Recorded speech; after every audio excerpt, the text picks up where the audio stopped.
Chegou a hora da entrevista do dia com Denise Campos de Toledo.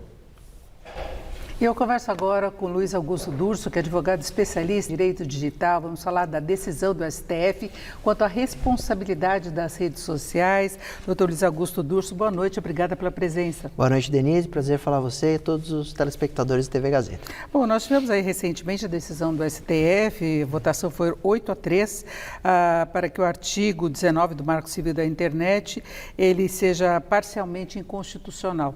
A preocupação do STF foi no sentido de que as redes sociais sejam responsáveis por postagens e não haja necessidade de uma ação judicial.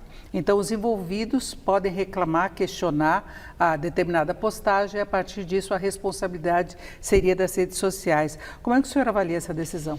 Denise, eu avalio com certa preocupação. Você sabe que eu sempre fui defensor de uma mudança do Marco Civil da Internet, principalmente do artigo 19, porque nós tínhamos uma exceção no artigo 21, que era pornografia e nudez, que aí não precisava esperar a decisão judicial. Todo o resto dependia de um juiz analisar. Qual era o problema disso? Sempre as vítimas precisavam procurar o judiciário, que muitas vezes é moroso e etc. Então eu sempre defendi o Supremo aumentar essas exceções, que não dependiam da decisão judicial. Então, além de pornografia e nudez, colocar terrorismo, racismo, homofobia, crimes graves, e que qualquer um que visse induzimento ao suicídio, que visse aquela publicação, saberia que ela não deveria estar no ar. Porque o que a gente via também é que as plataformas são muitas vezes omissas a conteúdos criminosos.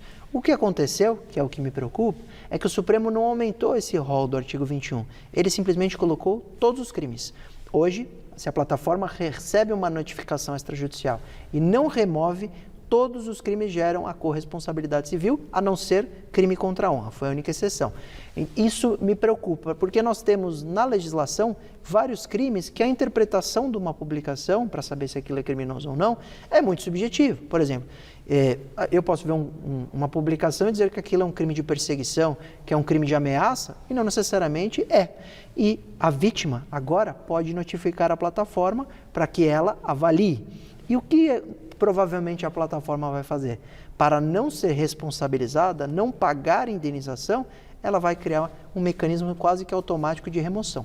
Inclusive o Google já acabou antecipando que ele pode fazer uma autorregulação, mudar procedimentos em relação a isso, porque são várias redes que operam e o Brasil é dos maiores mercados nesse sentido. Então nós temos o Facebook, Instagram, WhatsApp controlados pela Meta, TikTok, YouTube. O X já teve problemas com relação ao STF, ficou fora do ar durante um tempo por conta disso.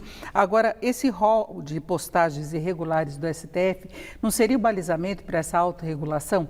A partir disso, não se pode discutir as redes sociais e STF? Quais seriam os critérios?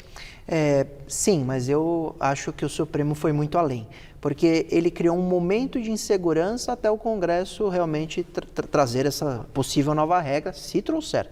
Então, eu fico preocupado, porque nós temos uma gama muito grande de crimes na legislação brasileira.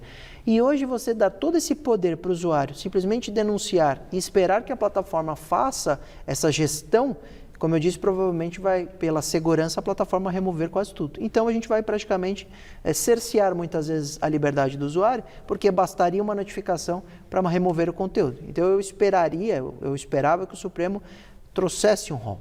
Agora, ele não quis, ele só excluiu os crimes contra a honra e disse que todo ato ilícito hoje pode gerar a corresponsabilidade da plataforma se ela receber a notificação e não fizer nada. É bastante poder para o usuário e bastante poder para a plataforma. Talvez o STF tenha pensado muito na questão política, inclusive foi citado durante todo o julgamento que, diante de postagens massivas de desinformação com conteúdo antidemocrático e discurso de ódio, o artigo previsto no marco da internet, ele não protegeria os direitos fundamentais e a democracia. Então, eu acho que essa preocupação, inclusive com o compartilhamento, que acaba sendo agora passível de punição, caso não seja apagado. Então, não basta a pessoa, o usuário original que publicou, mas também quem compartilhar, não é? Isso, esse foi um dos argumentos do Supremo, mas mesmo este argumento eu tenho um pouco de cautela, porque, Denise, o que é discurso de ódio?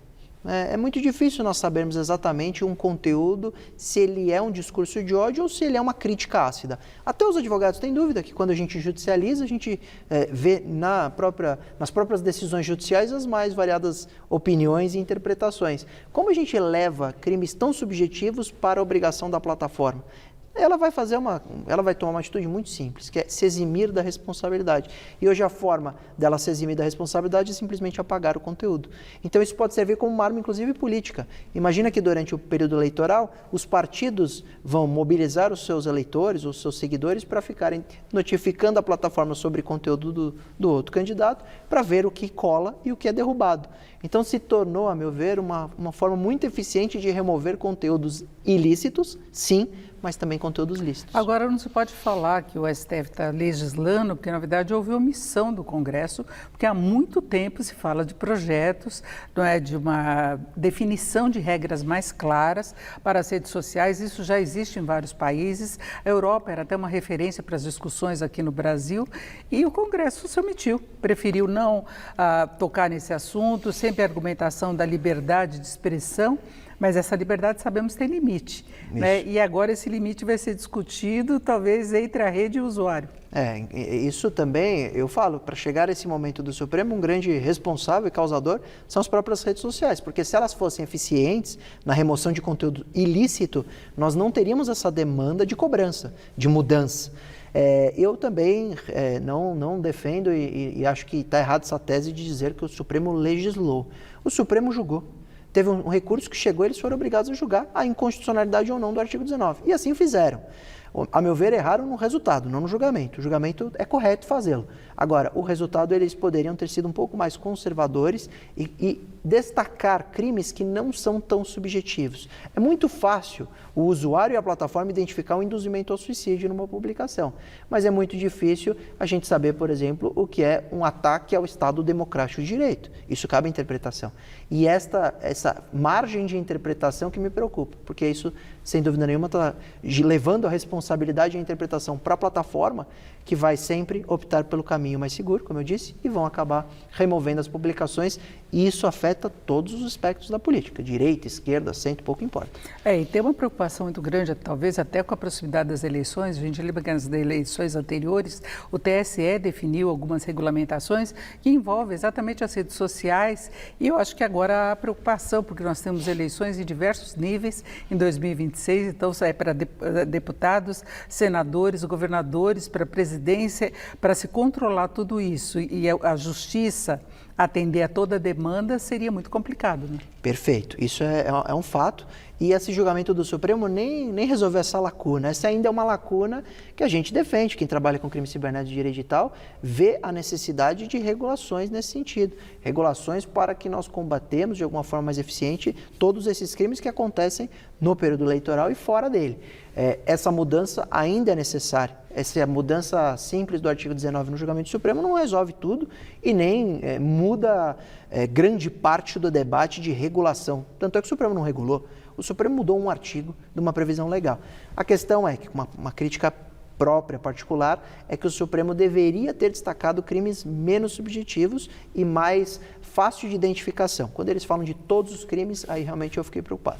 E tem algumas questões que fogem um pouco dessa regulamentação, por exemplo, que é a inteligência artificial, que eu acho que é um ponto que merecia maior atenção, porque está cada vez mais difícil você identificar o que é inteligência artificial.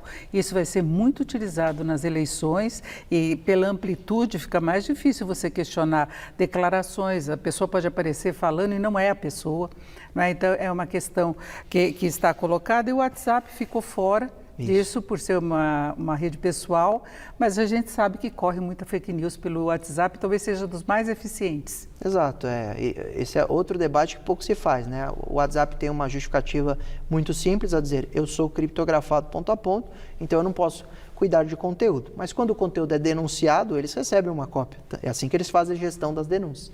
Então eles poderiam sim ser mais colaborativos. Todas as Big Techs poderiam ser mais colaborativas, inclusive e principalmente no período eleitoral.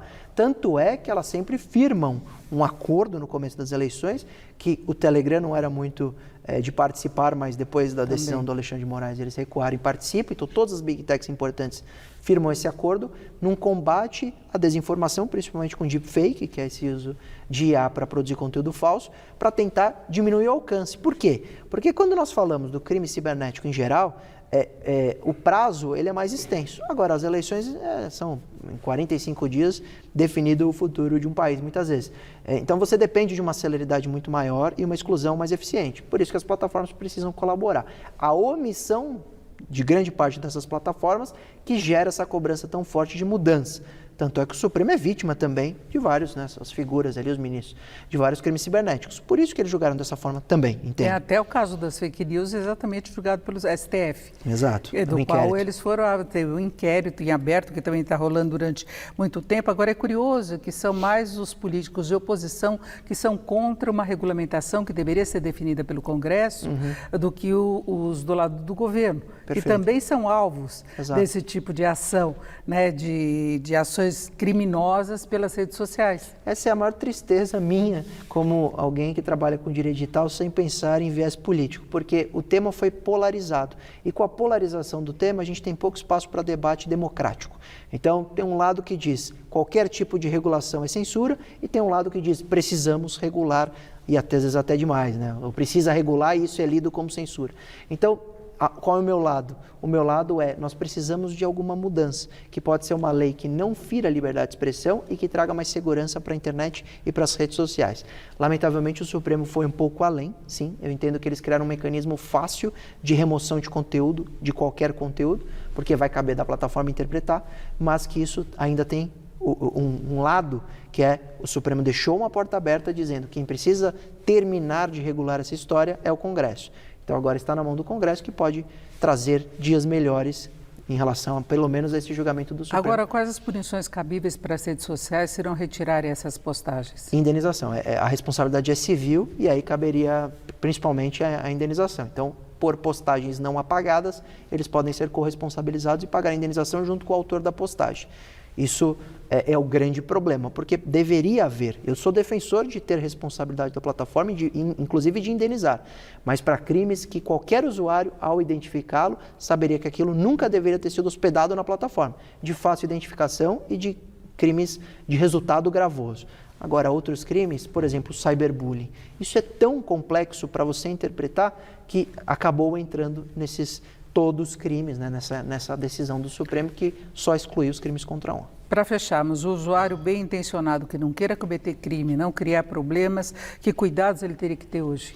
Ele precisa continuar usando a internet longe de qualquer crime, mas ele tem que saber que se provavelmente alguém que não gosta dele interpretar uma postagem como criminosa, pode sofrer eventual exclusão da plataforma por causa de uma notificação extrajudicial. Talvez diminuir a agressividade, que ficou uma coisa banal nas redes sociais, a gente tem que reconhecer isso, a agressividade, algumas mais do que as outras, e tem a questão de abuso também contra menores, são crimes efetivos que são cometidos através das redes sociais, que a gente percebe, muita fake news, muito golpe através das redes sociais, não é?